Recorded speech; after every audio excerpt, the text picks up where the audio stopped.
name is Hussein Ibrahim. I am the MD of INCHCAPE Kenya, which actually owns the franchise for Jaguar Land Rover and BMW in Kenya and East Africa. It's actually the latest model of this car, and it's the first one that has come into production after stopping production in about 2015, 2016.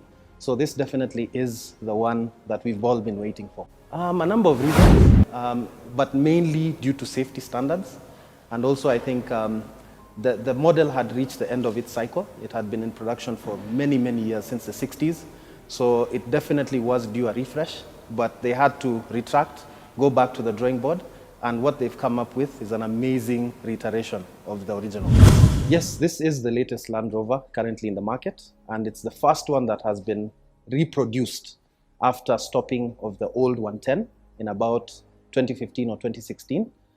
So yes, this is the new one, the latest one, and the only one we have right now. In terms of the Defender and safety, this was a very, very key aspect of design when this one was being produced. And a lot of challenges that might have been perceived on the older one have definitely been debunked on this new one.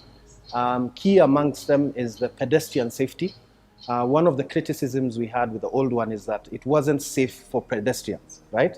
And collision with other vehicles or cross traffic and people in the environment, it wasn't really conducive or safe for them.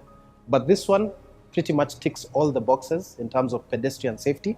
In terms of passive and active safety, it's also class leading. You have about 7 airbags that have been incorporated in the car, and so many active safety features that pretty much have technology aiding the overall safety and drivability of this car. Okay, so yes, we do have the Land Rover 110 and the Land Rover 90, and the key difference between them is the wheelbase. So the wheelbase between the 110, between your front wheel and your rear wheel, is actually about 110, hence the name 110. The 90 is about 92 inches wheelbase. So really the main difference between them is only the length of the wheelbase. Significant cosmetic differences would be something like the 90 comes in a 3-door when the 110 comes in a 5-door. But in terms of capability, drivability, technology, the powertrains, all of them are identical. I think the features of the new Defender, I would need more than a day to go over all of them. It's absolutely packed full of features. It's the most capable Defender ever made. To highlight a few, the torsional rigidity of this car is 3 times what the old 110 was. So it's a very, very robustly strong car. It also has a monocoque chassis. So unlike the body on frame of the old Defender, which was a very strong system, this one has a monocoque structure that gives it the nimbleness, the lightness, the strength, because the materials are very, very much refined and different. But the key element that they wanted to put into that structure is having a very, very robust, strong structure, one that can make it more capable than the old one. That's in terms of the structure. If you look at the technology, this is one of the most advanced Land Rover, Range Rover models that we have on the road, and that includes other models that we sell here. So things like your clear sight 3D surround camera system, absolutely amazing.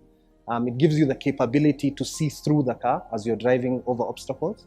That increases the safety of the vehicle. You also have mobile connectivity at another level. There are so many charging points, so many power points.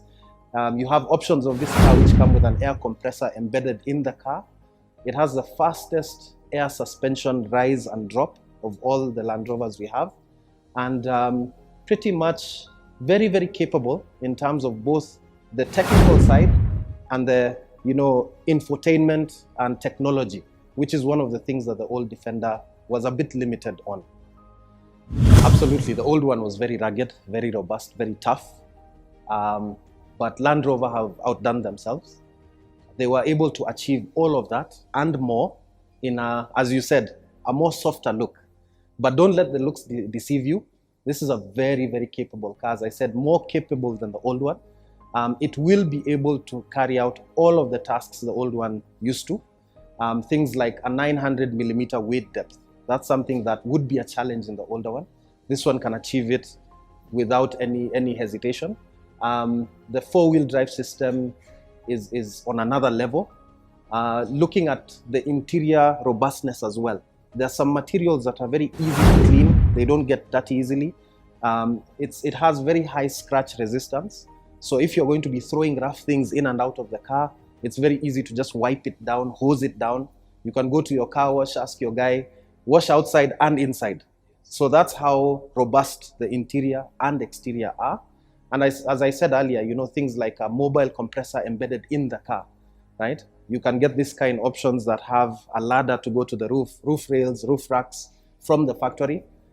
Those are things to be able to make the old Defender that capable, you'd have to spend significantly in accessorizing it. But this one out of the gate, you already have that capability. The tires, Goodyear, it comes with are very, very capable off-road, on-road mixed tires, specifically made for this car. So you can have the confidence to take it anywhere you want, and it will handle that terrain equally, if not better, than the old one. And that one we're very confident. In Sub-Saharan Africa, we had a virtual launch hosted by South Africa about 2 weeks ago. And this pretty much due to COVID, we were able to achieve having all the markets in Africa actually attend in a first of its kind virtual launch. This was done by Jaguar Land Rover South Africa. But this launch that we're having actually today is the first one outside of the South Africa market in the Eastern Central Africa hub. So we're very happy to be the first ones to take it to market. But we are coordinating with other markets that do sell Jaguar Land Rover to launch it at about the same time and put it to the market at the same time. It's been very, very good. I mean, to a point we've not been able to sustain the demand. I think we kind of underestimated how much this car meant to people. And I'm happy to say that we've already had about 5 pre-orders with a few deliveries even before the launch. So we're very, very bullish about the performance that this car is going to have. And it's going to be something that will really boost the Jaguar Land Rover image in Kenya. So the cost question, it's a very difficult one to answer because this car comes in so many variations. The 110 and the 90 have 5 different trim levels with so many accessory options that are paid options that you can add. So I would answer that question by saying it starts from 110,000 US dollars, going all the way up to, I won't say the maximum because it depends on what options you put, but the base price is 110,000 US. So yeah, the engines are totally new on this model. You have about four different engine variations. We have 2 diesel engines and 2 petrol engines. What we have and what we're launching right now are the petrol engines.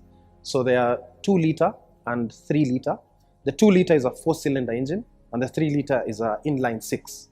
Both of them very capable, and these are the only engines we have available this year. However, from next year, we'll have 2 different diesel variations, both 2 liter but having different power outputs available, and we should be able to offer that in 2021. The question on fuel consumption, that was a very, very pertinent design issue, and they've done very, very well to make sure that they maintain high power output and high torque, but still achieving between 9 and 12 kilometers per liter, depending on the engine variation you take and depending on your driving style. Yeah, I think COVID has definitely been a challenge to all of us. Black Swan event, no one thought we'd ever be affected business-wise in this way. This model was supposed to be launched about 3 or 4 months ago, but because of COVID, obviously we've had to hold as much as possible. But looking at the business in totality, the luxury segment in Kenya has continued to thrive, COVID notwithstanding. So this is why we felt this time might be the most opportune time to bring the car to the market. And obviously, Defender is synonymous with off-road activity, you know, ride and drive, engaging with the customers, getting what we call bums in seat, getting people to actually experience the car. Unfortunately, we won't be able to do that at a very high level, but what we've actually had to do is to have smaller groups of people coming in to see the car. We will also be taking the car to the people. So instead of probably only having it in Nairobi, we plan to go all over the country with the car in very specific locations where we can have invite-only activations. And this remains a very key strategy that we'll push until the end of the year. Obviously, digital, social media, online, above the line, is going to be very important to us. But we still are very keen on making sure that we actually get the car to the people. So we're going to be doing that in various ways from now until December. So in terms of positioning of this model, we feel that this model gives us a very, very wide scope, wider than the old one. Because the old one was very synonymous to a very specific type of functionality, right? So it was maybe your fleet vehicle or your government vehicle, and as you said, you know, it's a very rugged, very rough type of feeling car, looking car. But this one actually offers all the capability of the old one with a lot of comfort, style, technology. So that opens up a very wide segment of customers that we can actually sell this car to, or actually prospect it to. So you would be looking at people who are either individual, fleet, government. You know, it can do well with your parastatal. And globally, JLR has already sealed very, very important partnerships with some international NGOs and agencies. And this is going to be a very key driver of awareness and also functionality in the country, helping those people achieve their mandates all over Africa and all over the world. So it opens up a very big and wide spectrum of customers. Everyone can be our customer. Yeah, I think as a parting shot, what I would really, really want all our viewers, listeners, and interested parties to know about this car is this is the most capable Defender ever. It's actually a paradigm shift in terms of what the Defender was. It's a very capable car.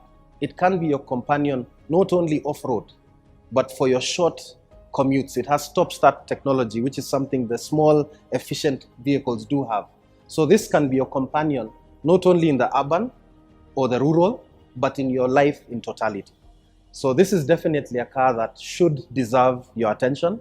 And at one point in time, please come to Jaguar Land Rover Kenya, have a look at the new Defender.